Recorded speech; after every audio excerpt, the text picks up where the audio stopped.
Congresswoman Ilhan Omar took a big step toward securing her fourth consecutive term representing Minnesota's 5th congressional district after defeating former Minneapolis City Councilor Don Samuels in last night's Democratic primary. Many saw Samuels as her biggest challenge because of his experience and because the district, which includes Minneapolis, has been a Democratic stronghold for decades. But her next opponent, a Republican newcomer, is adamant that she can win come November. Jennifer Hoff is the first local reporter to interview her about her plans to move forward. Hi, Jennifer. Kent, her name is Dalia Al-Akidi, and she says she is running as a moderate with a goal to unite everyone, unlike Omar, she says, whose comments can over the years face scrutiny and criticism, and have, really. Except Al-Akidi has no elected experience, and experts will tell you that means a candidate doesn't usually stand a chance when it comes to an election. But that is now changing. We did it, everyone! Representative Ilhan Omar thanking her supporters last night after winning the Democratic primary against former Minneapolis City Councilor Don Samuels. She only narrowly beat 2 years ago. I am incredibly honored by this victory tonight. The victory setting the stage now for a race versus Republican Dalia Al-Akidi in November. I've always wanted to make a difference in everywhere I go. Al-Akidi is a longtime journalist fleeing Iraq 30 years ago and later becoming an American citizen, resolved to run for office late last year after Omar's sharp criticism of how Israel is conducting the war in Gaza. This means a lot to me, and I've spent all my life fighting against these regimes and fighting against these ideologies. Why should someone vote for you? I know how crucial it is for any politician to reach out across party lines, to unite people, and that's my plan.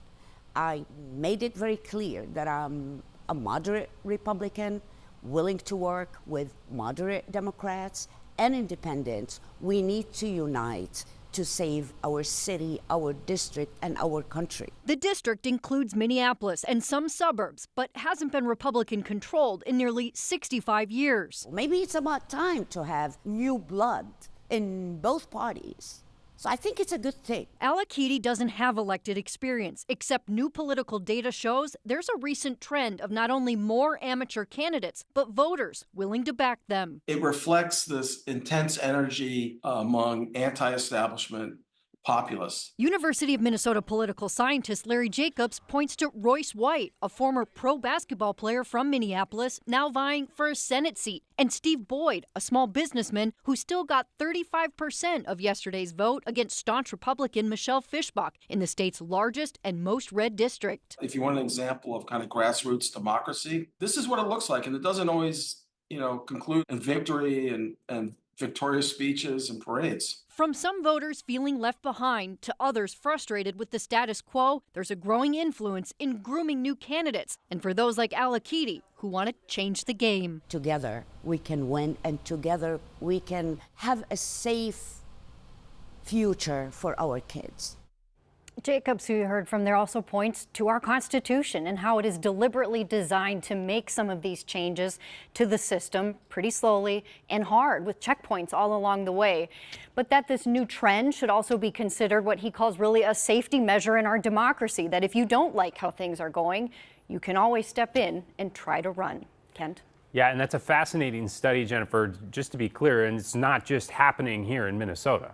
Certainly not an outlier. Maybe decades ago, in that study, they found an example dating all the way back to 2014 when there was an inexperienced candidate who was likely one of the first to ever win an election.